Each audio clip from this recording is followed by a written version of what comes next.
Just about everywhere you look, everything that's around you is industrialism.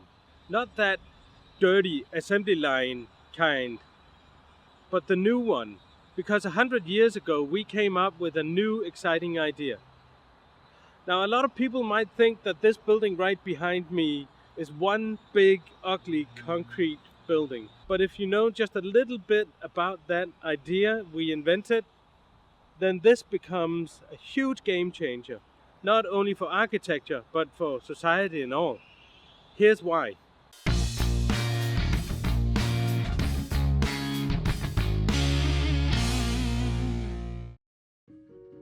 The story begins 100 years ago in Paris. In the early 1900s, industrialism was booming. Factories were growing bigger and bigger, and masses of people were moving to the cities. New jobs, new profession, new opportunities. Some even went to the New World. Maybe, just maybe, that poverty out in the rural areas could be changed for a better life. But they just couldn't build as quickly as the masses were pouring in, which meant that there was no place for them to stay, and they were forced to live in slum-like areas just outside the walls of Paris. The French architect Le Corbusier witnessed it all, and so did a lot of the scholars around Europe. Poverty was growing, the machines were outrunning the workers, so the workers' conditions were deteriorating. Famine and drought hit areas that had already been hit by too many wars. In all, public health was deteriorating rapidly. Something had to be done. Paris, like so many other European cities, has a number of surrounding walls. Now, the last one was completed in 1844. Yet with the invention of the airplane, that wall quickly became obsolete. You could just fly over it, which they probably did in the First World War. So in the 1920s, the wall is demolished, leaving this huge gap all the way around Paris between the inner city and the slum areas. A gap that is just perfect for building in. So how do you build hundreds of thousands of apartments as fast as possible and for as many people as possible? That gap around Paris fueled modernism. It fueled architecture at that time. From there we get the structural concrete, we get something like kitchen elements, we get first movers like Puck and Pole and IKEA, we get Art Deco, and we get social housing. Low income social housing. Now that's a completely new idea for the time. Just even thinking about the public in this way is completely new.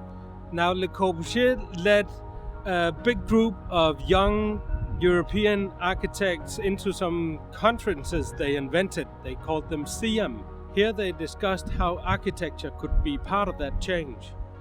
In 1933, they were all on a boat headed for Athens. And here they came up with the biggest game changer, the Athens Charter, a document, perhaps the closest to a real manual we have on modern city planning.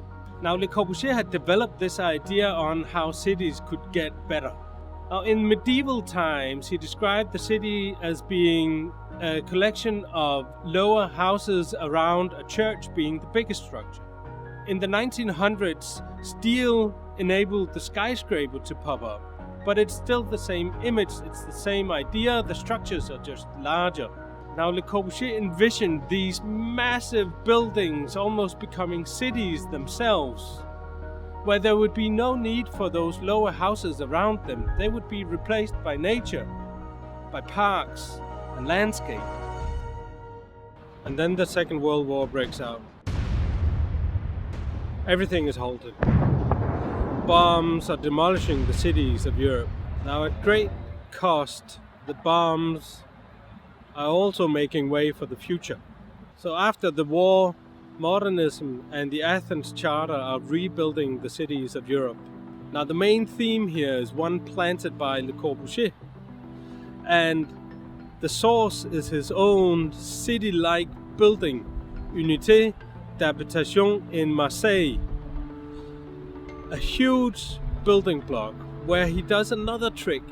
He lifts it from the ground and he puts it on stilts, essentially lifting it up and letting the landscape flow freely underneath it. Now, the Unité Habitation was built only 5 years before this building right behind me.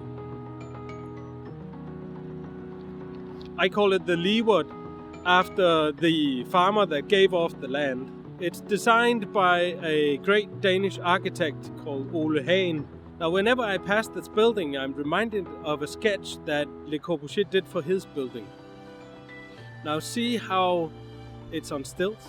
And see over here where the highway or the railroad track is elevated? It's completely the same. It's like one big spaceship. It's like the ultimate spaceship. It's like an ark. It's like the entire civilized world is lifted up, sailing above the feral and untouched landscape where predators and dark minds roam. If only we could somehow be free of that darkness, then perhaps building like this is still for the future. So whenever I see this building, I'm reminding of that 100 years of Europe's struggles and despair and great events. Now, I don't see that ugly concrete building anymore. I feel connected by it. It connects me to the past and it connects me to the dreams of the future. Now, I believe that buildings like this change me as an architect. I believe that understanding that legacy makes me even better and smarter as an architect in my future designs. So what does your ugly building look like? What does it do for you? Leave a comment. Maybe it's another game changer.